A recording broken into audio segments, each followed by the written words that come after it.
So depression is the body screaming for deep rest. They're going to Dubai for these European Arabs, and they are being defecated on, being urinated on, just to walk away with $75,000.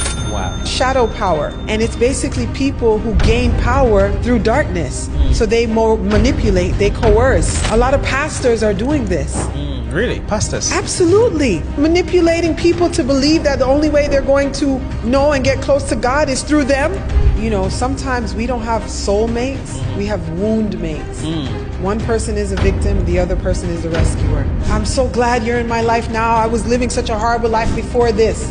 His ego is driven by his ability to make you feel better, and your victimhood is driven by someone rescuing you. If a woman was molested, abused, her identity is now encapsulated by that abuse. She's either sexually repressed or she's hypersexual. If you meet people who get offended that you didn't invite them to the party, that's a sure sign of an abandonment wound. Really? Yes. Sometimes you attach yourself to people who are good, but you have to find a reason to not trust them. Yeah, I couldn't trust them. I didn't like how they sat in the chair. And they made a look, and I just didn't like that look, right? Because of fear. Every dysfunctional family structure needs something that masks and hides that they created the damage. So guess what? We're gonna blame that son that's on drugs.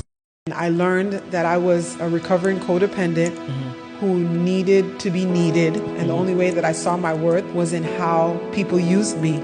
I was an emotional prostitute. Wow. I did not want to live, I wanted to die. And I masked my pain by performing. I was performative, you know? I wanted to just smoke marijuana to feel better until I hit rock bottom in 2014. Wow. I had to face myself. I had to look at the lie that I was living, and my father died.